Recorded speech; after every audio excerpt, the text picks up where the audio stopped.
Bueno, está en línea Rubén Oliva, él es presidente de la Federación de Bomberos Voluntarios del Chubut. Con él vamos a conversar un rato. Rubén, ¿me escucha? ¿Cómo está usted? Muy buen día, Carlos, sí, lo escucho bien. Bueno, gracias por atendernos.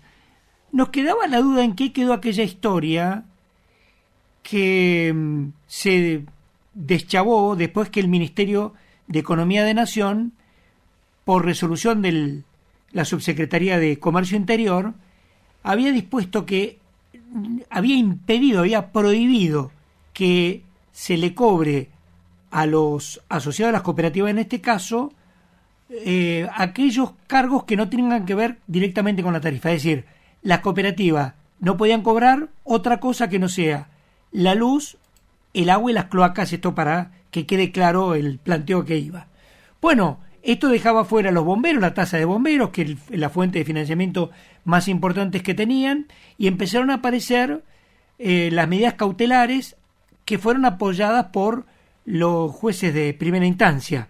Y esto hizo que la medida no pasara a mayores. Ahora, la situación sigue, está en un stand-by, pero no se resolvió, ¿o sí? Cuéntenos.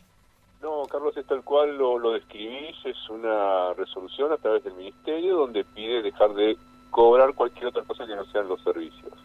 Se presentan estas medidas cautelares, una medida de no innovar al respecto, tratando de preservar el buen funcionamiento de los cuarteles de bomberos.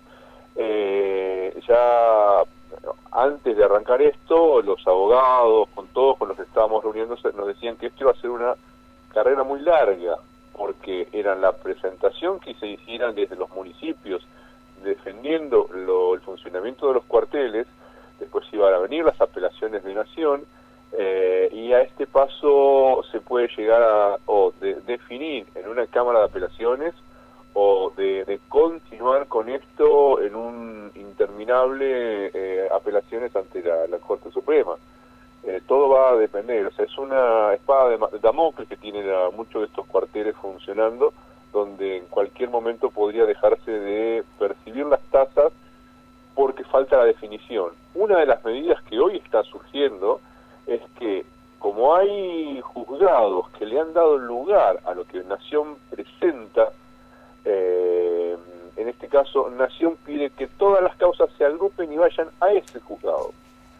Entonces, bueno, es ahí donde ya nosotros tenemos que no se estaría tomando lo que nosotros presentamos a través de los distintos municipios, o gracias al acompañamiento de los municipios, sino que queda directamente supeditado a que Nación pide que vaya a determinado juzgado donde ya es más benévolo la decisión judicial.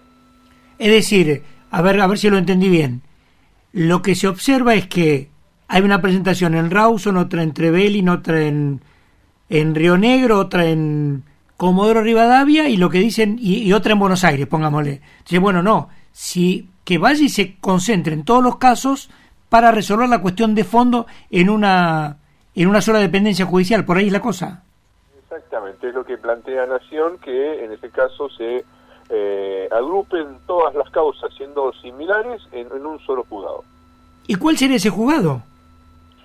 Uno de ellos es el juzgado de Campana, donde se ha nombrado, es el que más presente tengo, es el que más difusión ha tenido a través de medios, pero sé que hay otros juzgados que lo han dictaminado, en todo caso, que dan lugar a la medida de Nación. Pero después tenemos muchísimos otros juzgados, como el caso del doctor Sastre en Rawson, el doctor Otanto acá en la zona de Esquel, y han dado lugar a lo que presentaron los municipios. Claro, pero la medida es una medida de no innovar, es decir, que queden las cosas como están, pero no es resolver la cuestión de fondo, ese es el tema. Exactamente, porque no está resuelto la inconstitucionalidad que se plantea, en definitiva, por esto, porque una resolución de una secretaría termina avasallando y pasando por arriba de todo lo que plantea o lo que presenta un municipio. La autonomía municipal queda totalmente avasallada por una decisión de una secretaría. Es lo que transforma esto en una pelea judicial y un desgaste económico, en lo moral, en lo institucional, porque no sabes qué puede llegar a pasar, si tus fondos van a ser afectados o no, o si tenés una forma de hacer una proyección de inversión en los cuarteles de bomberos. Bueno, ahí nos quedamos con esto porque era un tema que había quedado pendiente, dando vueltas por ahí, y dijimos, vamos a preguntarle a Rubén a ver cómo está la cosa, en qué ha quedado. Aprovecho para preguntarle un tema puntual, lo vi en las redes sociales, si usted me quiere responder, me responde, si no, no, pero vi que en el caso de Trevelin, usted es el presidente de la Asociación de Bomberos de Trevelin, y lo que se difundió por ahí es que había una denuncia por acoso hacia una bombera que está cumpliendo funciones ahí. Bueno, ¿qué hay de cierto en eso?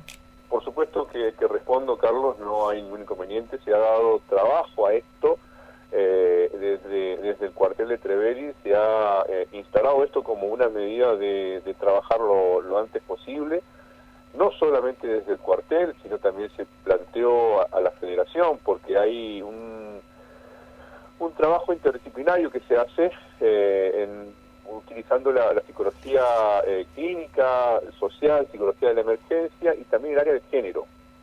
A esto para contener al personal, contener al personal femenino que pudiese estar afectado a las bomberas y trabajar con ellas para evitar que suceda a futuro, pero contenerlas en el día de hoy.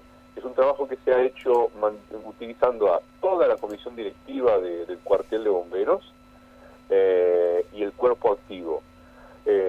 Nos dejaba muy intranquilos porque iban pasando los días constantemente y no teníamos herramientas constantes para trabajarlo. Lo planteamos con el psicólogo cuando nos reunimos la comisión directiva y nos decía que existe eso, que a veces la urgencia nuestra no es la misma con la que se puede plantear él para poder desarrollar todo lo que corresponde. Pero, perdóneme, pero el caso a qué apunte, ¿qué era? ¿Fue una denuncia de una bombera? ¿Cómo fue? ¿Qué pasó?